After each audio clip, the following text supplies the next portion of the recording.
तो चलिए साथियों, मैं हूं गोविंद सर। आज सभी लोगों का पुनः एक बार गोविंद सर ब्लॉग में आप सभी लोगों का स्वागत है। मैं आज चर्चा करूंगा कि नेपाल में ऐसा क्या हो गया, वहां पे क्यों तख्ता पलट के जैसे हालात बन गए, इतने सारे युवा जो हैं कैसे विरोध में हुए, और यहाँ तक कि कल 9 सितंबर को वहाँ पे जो केपी शर्मा ओली ने 9 सितंबर 2025 को प्रधानमंत्री पद से वहाँ पे इस्तीफा देना पड़ा। तो इसका कारण क्या है और सोशल मीडिया क्यों बंद किया था वहाँ की सरकार ने, फिर खोला। और चूंकि वहाँ पे स्थानीय लोगों का आरोप है कि वहाँ पे आम लोग जो हैं परेशान हैं, और सोशल मीडिया के द्वारा जो है जो वहाँ के जो वर्तमान सरकार में नेता हैं, प्रधानमंत्री हैं, राष्ट्रपति हैं या अन्य कैबिनेट के मंत्री हैं, वो सभी जो इनके बच्चे हैं उनके लग्जरियस भरे लाइव की वीडियो जो है वो सोशल मीडिया पे आने की वजह से जनता में आक्रोश पैदा हुआ, जिसके कारण जनता जो है सड़कों पे आई। और आज यहाँ तक की खबर है कि कल 9 सितंबर को 2025 को प्रधानमंत्री जो वहाँ के वर्तमान में केपी शर्मा ओली जो हैं, जो कि CPN-UML की सरकार के वो मुखिया हैं, एक तरह से बोलेंगे कि वही प्रधानमंत्री हैं। और तो वहाँ पे जो है अभी कोई अस्थाई सरकार नहीं है इस्तीफा देने के बाद, लेकिन 30 दिन के अंदर वहाँ की संवैधानिक जो व्यवस्था है उसके अंदर सरकार को संगठित या पुनः गठित करना पड़ेगा। तो चलिए आइए, विवाद क्या है। वहाँ के विपक्षी जो पार्टी है नेपाली कांग्रेस, जिसके नेता शेर बहादुर देउबा प्रमुख विपक्षी दल है, तो ये दंगा भड़का क्यों, और जो देउबा है वो उन लोगों का क्या नेतृत्व रहा, ये मामला आया कैसे। तो सबसे पहले इस पे हम लोग बात करेंगे कि ये मामला आया ही कैसे। तो कोई एकल नेता नहीं है, सोशल मीडिया बैन और भ्रष्टाचार के खिलाफ जेन जेड का आंदोलन कारण है।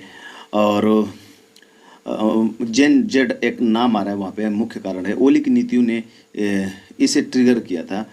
तो यह आंदोलन भ्रष्टाचार, नेपोटिज्म और आर्थिक असमानता के खिलाफ है और स्थिति अस्थिर है और शांति में समय लग सकता है। जी हाँ, बिल्कुल। वहाँ पे नेपोटिज्म एक जो शब्द आ रहा है, नेपोटिज्म क्या है, इसमें क्या है, हमारा ही बच्चा नेता बनेगा, नेता का बच्चा ही नेता बनेगा, ठीक है। तो ये नेपोटिज्म है। और नेपोटिज्म के साथ वहाँ पे जो कि भ्रष्टाचार जो चरम पे है, जैसा कि वहाँ पे जो जेन जेड के नेतृत्व में वहाँ पे विरोध प्रदर्शन हो रहा था। तो चलिए आइए शुरू से बात करते हैं कि ये मामला कैसे उठता है और कैसे ही देखते देखते जो कि वहाँ के मेन जो नेपाल में पूरे नेपाली जो लोग हैं कैसे घुस जाते हैं और वहाँ के प्रधानमंत्री या राष्ट्रपति तक को प्रभावित करते हैं।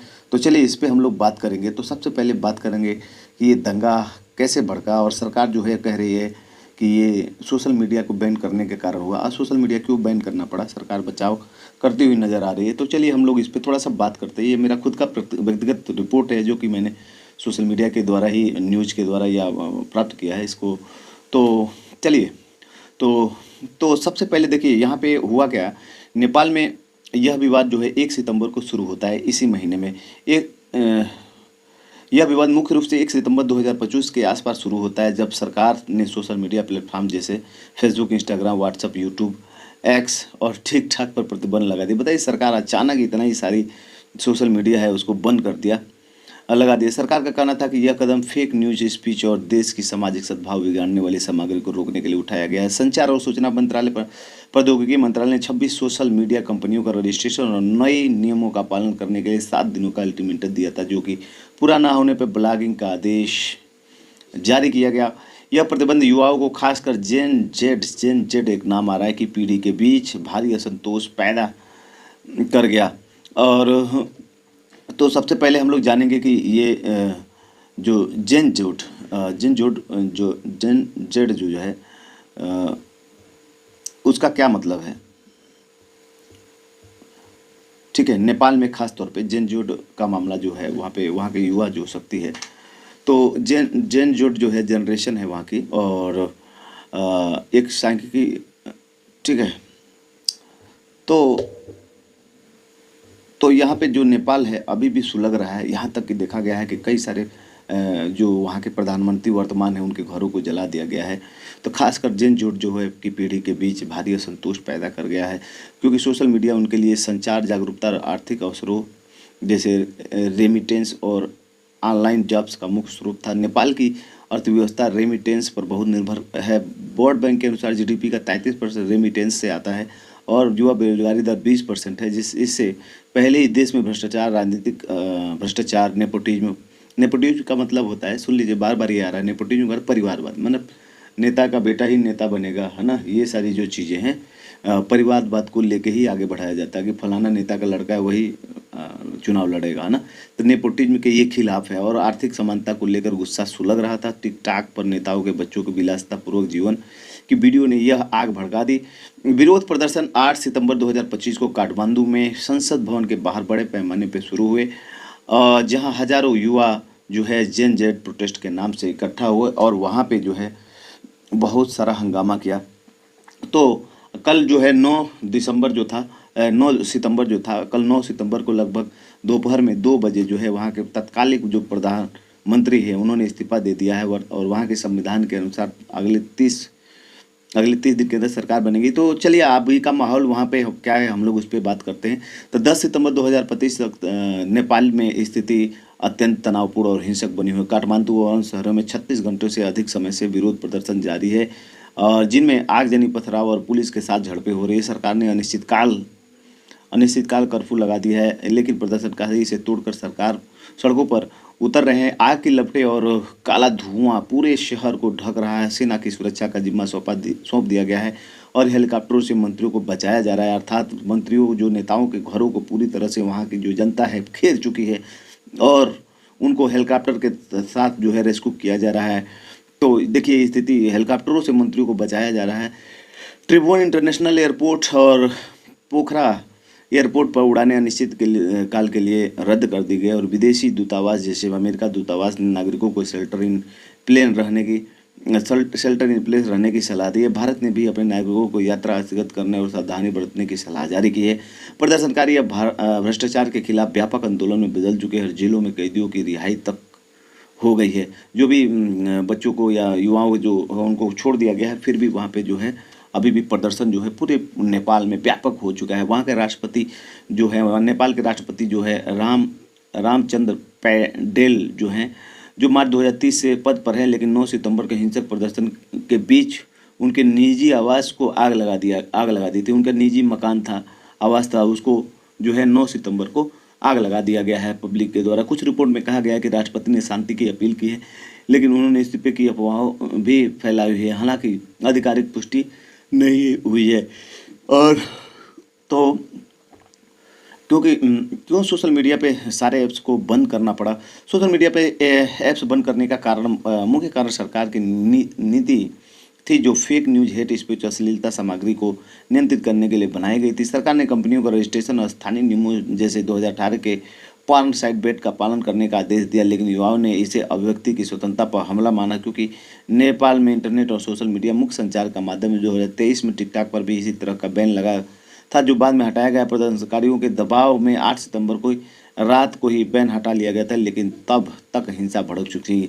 लेकिन ये कारण, इसको वास्तव में ये सरकार ये बता रही है कि यही कारण है, लेकिन वास्तव में वहाँ जो कारण जो है वो अलग चीज़ें निकल के आ रही हैं कि वहाँ के जो नेता है, नेपोटिज्म है, उसके खिलाफ वहाँ पे जनता जो है सड़कों पे आई है और इस प्रकार से जो है बहुत विध्वंसक रूप जो है अपना चुकी है। और वहाँ पे समझ जाइए कि अब जो संसद भवन है उसको जला तोड़ फोड़ दिया गया है। जहाँ राष्ट्रपति है उसका वर्तमान में घर जो है निजी आवास घेर के जला दिया गया है। तो लगभग 19 से 20 मौतें हो चुकी हैं। तो चलिए, प्रदर्शनकारियों ने राष्ट्रपति रामचंद्र पौडेल निजी आवास बहोरतार काठमांडू में जो है, प्रधानमंत्री केपी शर्मा ओली के निजी घर बालकोट और बालू वाटर, 2 जगह इनका घर है। प्रधानमंत्री नेपाली कांग्रेस नेता शेर बहादुर देउबा के घर, गृह मंत्री रमेश लेखर के घर, पूर्व पीएम पुष्प कमल दाहाल के घर और अन्य नेताओं की संपत्तियों को आग लगा दी।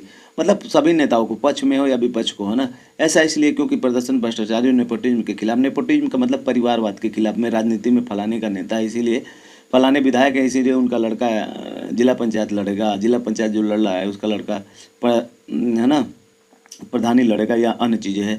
तो प्रचंड के घर और नेताओं की संपत्तियों को आग लगा दी। ऐसा इसलिए किया क्योंकि प्रदर्शन में नेपोटिज्म के खिलाफ युवाओं, नेताओं के परिवारों को विशेषाधिकार प्राप्त मानते हैं, जो देश के गरीबी के बीच विलासिता जी रहे हैं। सोशल मीडिया बैन ने ट्रिगर किया लेकिन गुस्सा है दशकों पुराने भ्रष्टाचार पर था। लेकिन गुस्सा दशकों पुराने, देखिए ये सरकार कुछ करे लेकिन वहाँ पे जो मामला जो है ये निकल के आ रहा है कि वहाँ पे जो भ्रष्टाचार है, करप्शन है, तहसील पे जैसे भारत में ही है, हर तहसील में खा रहे हैं सब पैसा, है ना। एक तो सैलरी ले रहे हैं 40,000, 50,000, 80,000, उसके बाद 200, 300, हर एक काम पे पैसा 500 ले रहे हैं सब।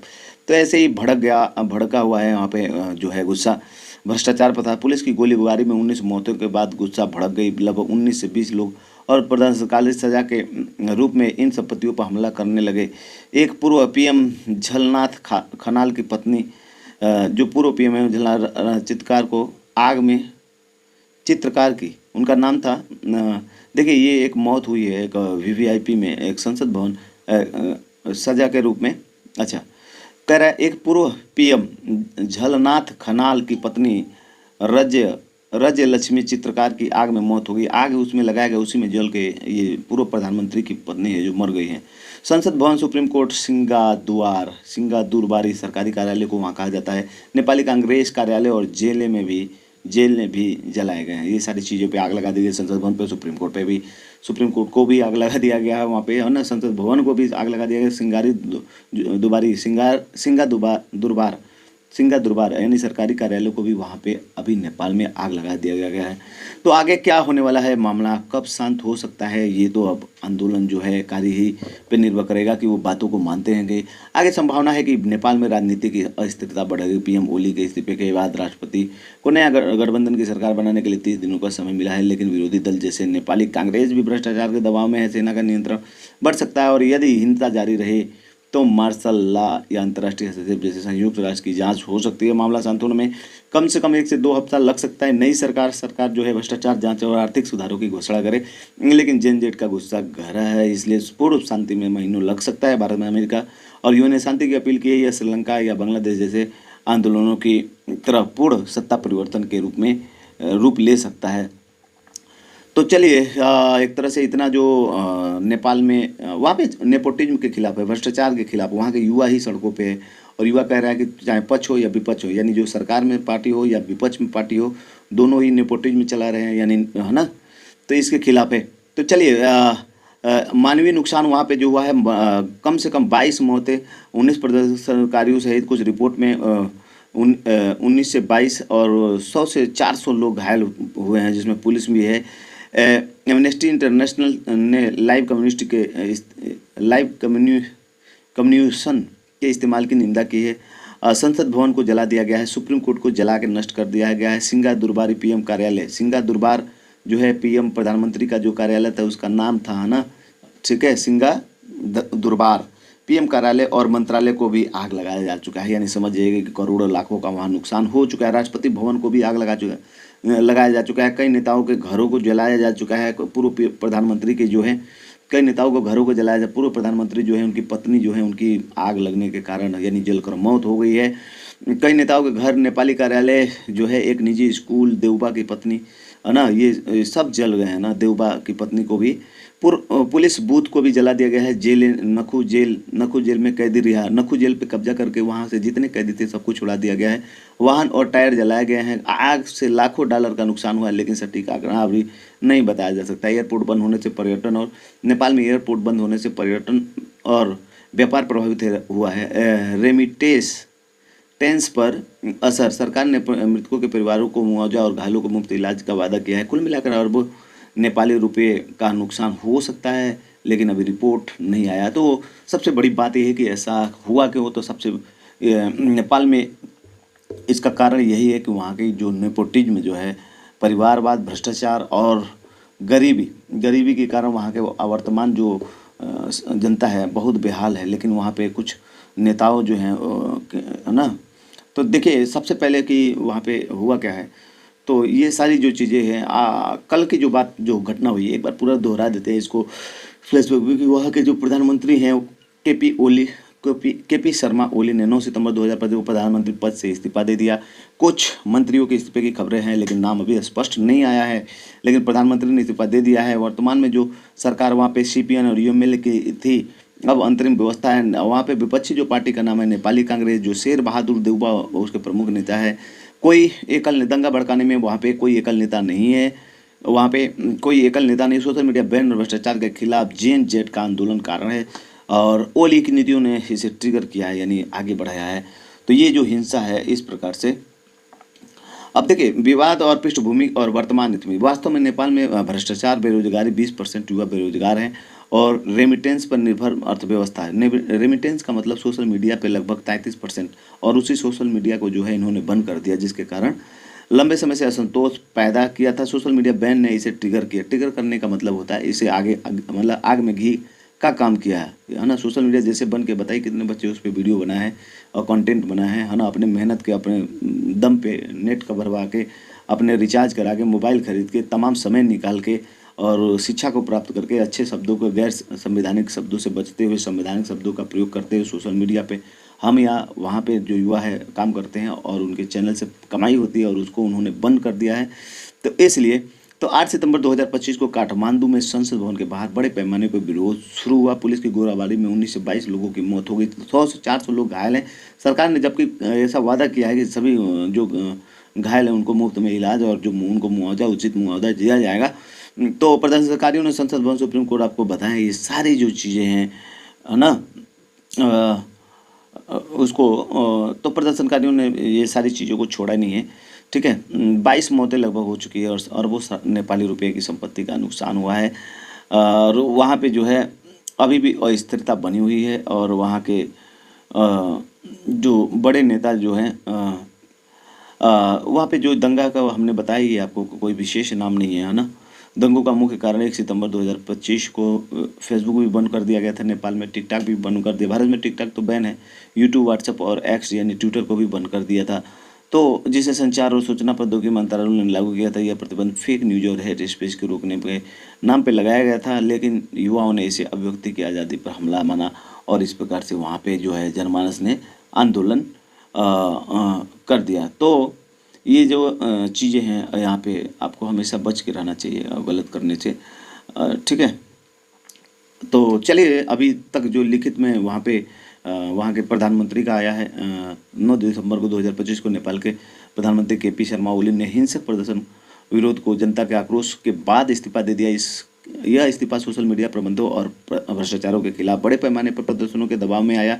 अन्य मंत्रियों के इस्तीफे, कुछ मंत्रियों ने भी हिंसक दमन के खिलाफ विरोध में इस्तीफा दिया है, लेकिन विशिष्ट नामों की स्पष्ट जानकारी नहीं है, सार्वजनिक रूप से उपलब्ध नहीं है। एक्स पोस्ट के अनुसार कई मंत्रियों ने सेना ने हेलीकॉप्टर से सुरक्षित निकाला है। कई मंत्रियों को सेना ने जो है वहाँ पे सुरक्षित निकाला है और जिसके कुछ इस्तीफे राष्ट्रपति रामचंद्र पौडेल, इस राष्ट्रपति ने इस्तीफा नहीं दिया है, लेकिन उनके निजी आवास पर हमला और आगजनी के बाद उनके इस्तीफा की अफवाहें थी, जिनका उनके कार्यालय ने खंडन किया है कि नहीं वो किसी प्रकार से, है ना। तो ये जो सारी चीज़ें हैं, तो ये सारी ये जो चीज़ें हैं, तो तख्ता पलट अपने देखिए आप पाकिस्तान में भी हुआ था और बांग्लादेश में भी ऐसे ही तख्ता पलट हुआ था। जनता जब खुद सामने आके संसद भवन, पार्लियामेंट जो है और वहाँ की सारी चीज़ों को जला दी थी। जैसे बांग्लादेश में शेख हसीना वही वहाँ के मुस्लिम प्रधानमंत्री थी जो इनको तख्ता पलट का सामना करना पड़े, और यही प्रधानमंत्री मोदी जो है के नेतृत्व में भारत में अभी भी वो रह रही है ना। 2024 के बाद 1 जनवरी या 24 के बाद से अभी तक भारत में ये सेफ हाउस में रह रही है, जिसका कोई आता पता नहीं है। तो बांग्लादेश में यही हो गया। श्रीलंका में वहाँ जो है वो जो पक्षे की सरकार थी उन लोगों ने, है ना, वो परिवारवाद का, वहाँ नेपोटिज्म का लगा, है ना, तो वो भी क्या हो गया, तो आपका वहाँ पे भी जो है ये सारी चीज़ें जो है महिंद्रा राजपक्ष श्रीलंका में, वहाँ भी तख्ता पलट हुआ। यहाँ नेपाल में भी हो गया, बांग्लादेश में भी हो गया, भारत में सब रहे, पाकिस्तान में भी हो गया। वहाँ पे जो वहाँ क्रिकेटर जो प्रधानमंत्री थे उनको हटना पड़ा, और वहाँ पे अफगानिस्तान में भी जो है तख्ता पलट हो गया, क्योंकि वहाँ पे तालिबानी जो वहाँ के लोकल लड़ाके थे उन्होंने कब्जा कर लिया और अमेरिका सबको वहाँ से हटना पड़ा। तो कैसा लगा आप लोग वीडियो? नेपाल में ये विरोध जारी है और अपडेट होते रहेंगे। आप लोग जुड़े रहिए, लाइक सब्सक्राइब करिए और शेयर करिए वीडियो को। आप सब लोग सपोर्ट का यही माध्यम है।